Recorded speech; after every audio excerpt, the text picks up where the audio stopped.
दीपेंद्रा सिंह ऐरी ये वो खिलाड़ी है जिसने अपनी क्रिकेट में एसोसिएटेड क्रिकेट में एक अतम मचाई हुई है।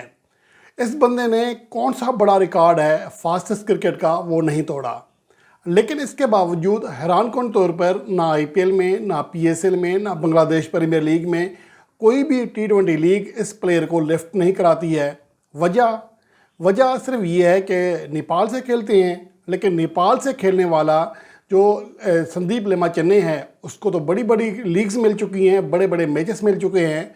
तो फिर सवाल ये पैदा होता है कि दीपेंद्रा सिंह ऐरी को क्यों मौका नहीं मिल रहा, जिसने कल ही एक और तारीख रकम की है। एक ओवर में 6 छक्के लगाने वाले तीसरे खिलाड़ी बने हैं टी20 फॉर्मेट में, और उन्होंने ये कारनामा किसी आम मैच में नहीं, एशियन मेंस प्रीमियर कप के मैच में कतर के खिलाफ सरअंजाम दिया, जब इनिंग्स का आखिरी ओवर था। 6 के 6 गेंदों को बाउंड्री लाइन के बाहर फेंका। इससे पहले ये कारनामा सिर्फ 2 ही खिलाड़ी युवराज सिंह और कैरन पोलार्ड सरअंजाम दे सके थे टी20 फॉर्मेट में, और मजमूई तौर पर ऐरी जो हैं 5वें खिलाड़ी बने हैं, क्योंकि 2 प्लेयर ऐसे भी हैं जिन्होंने वनडे फॉर्मेट में ये कारनामा सरअंजाम दिया हुआ है। तो इसके लिहाज से देखा जाए तो ये सिर्फ पहली ऐसी परफॉर्मेंस नहीं है कि जिसकी बुनियाद पर यह कहा जाए कि दीपेंद्रा सिंह ऐरी को टीम में लेना चाहिए, बड़ी टी20 लीग्स में लेना चाहिए।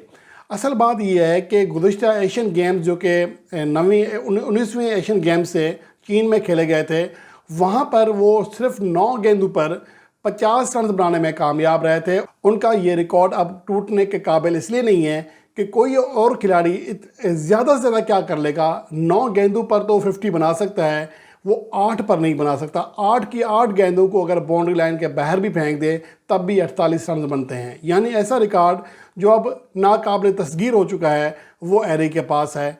लेकिन इसके बावजूद हैरानकुन तौर पर कोई टी20 लीग ऐरी को पिक नहीं करती है। और इसके अलावा ऐरी के जो कारनामे हैं वो बहुत ज़्यादा हैं। नेपाल ने जो अपनी तारीख का पहला मैच खेला था, पहला वनडे 2018 में, उसमें भी ऐरी हिस्सा थे। ऐसा नहीं है कि ऐरी ने अभी जाकर परफॉर्मेंस देना शुरू की है।